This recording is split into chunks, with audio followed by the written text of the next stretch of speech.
live and work every day in the heat of Sudan with the refugees and the IDPs and know their problems, work 10, 12, 14 hours a day in the with the conviction that there is a duty to protect and a duty to help those who are less desperate. And I know this to be true because I've worked very closely with both Mark and Peter and have watched their work over the years and have tremendous respect for their commitment to refugees and to humanitarian issues.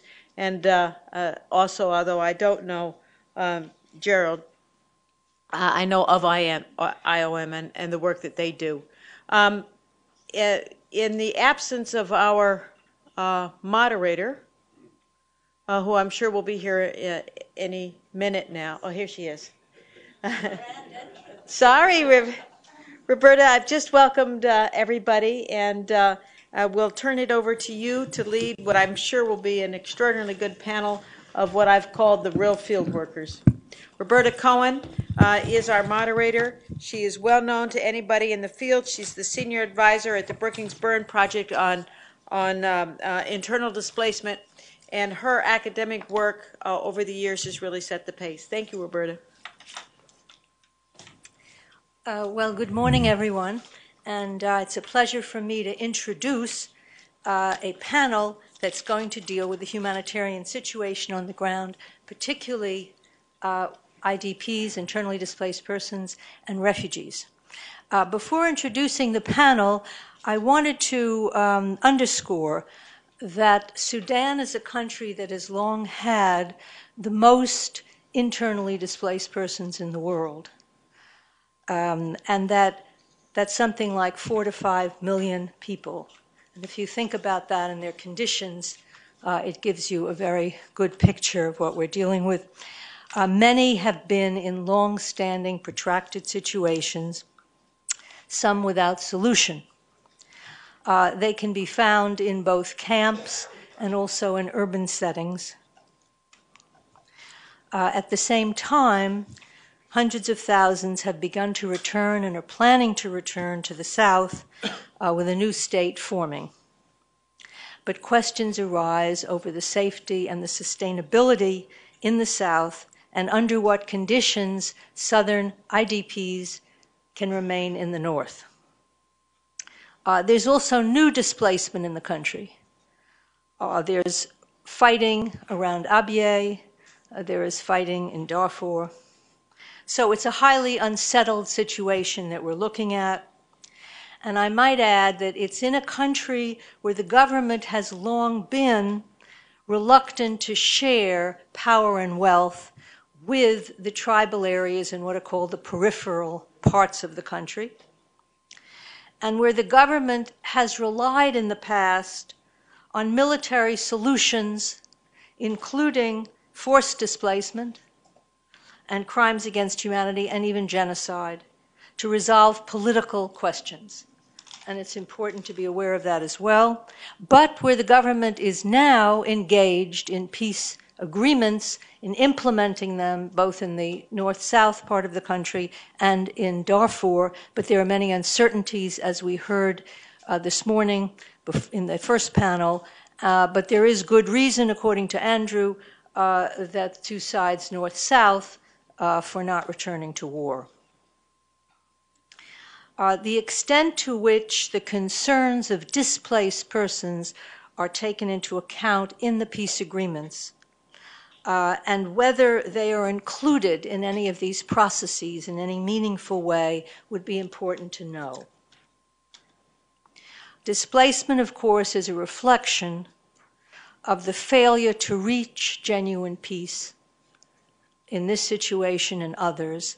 So the need for peace in the whole country, north, south, Darfur, and other areas, not just in one place, it's all quite interconnected. The need for peace in the whole country is really critical to ending displacement and to move on to development.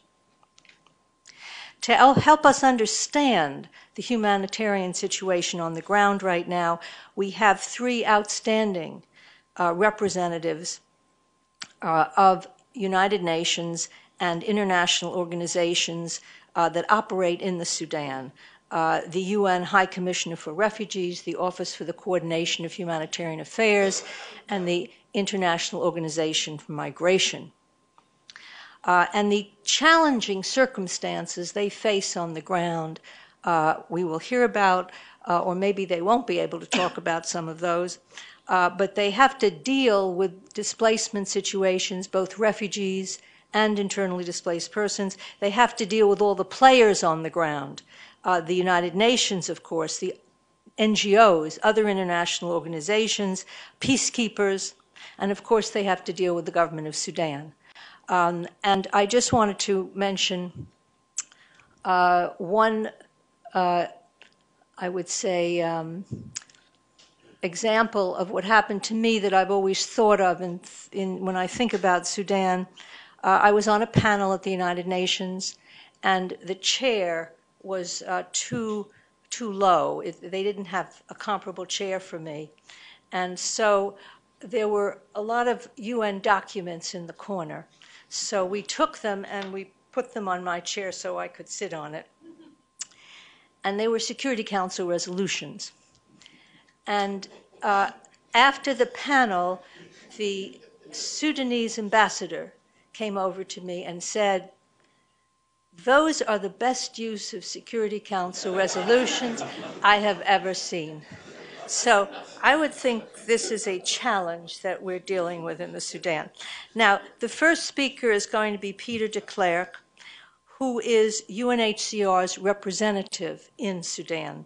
And he's been there since 2009, but he also served there earlier for the UN Development Program. He's worked for the High Commissioner for Refugees for more than 20 years in a lot of different hotspots, like the DRC, Democratic Republic of the Congo, also Angola. And he will give a general overview of the situation in the Sudan, but will give particular focus to the north. And then Mark Cutts will follow him. Mark is the head of the UN office of OCHA, the Office for the Coordination of Humanitarian Affairs in the Sudan. Since 2004, he's been there. And for many years, he worked at UNHCR. He was a special assistant to the High Commissioner, and he was chief of operations in Bosnia during the Bosnia War. And he is going to cover Darfur. And then the third panelist is Gerald Waite. He's the head of the Office of IOM in South Sudan, and he's worked in Sudan for the last 6 years, both in Darfur and in the south of the country, where he specializes in protection and human rights. He's going to discuss returns to the south. So let me turn the panel over, first to Peter de Klerk. Well, thank you very much, Roberta. Extremely happy to be here and extremely honored to be amongst such prominent speakers as the ones we've just seen. I'd like to spend a bit of time with you to talk about the dynamics of population displacement in Sudan, particularly related to the endgame of the Comprehensive Peace Agreement, and then share with you some of the planning assumptions that we have in the UN country team vis-à-vis what may be up ahead in terms of the population movements and durable solutions in that country.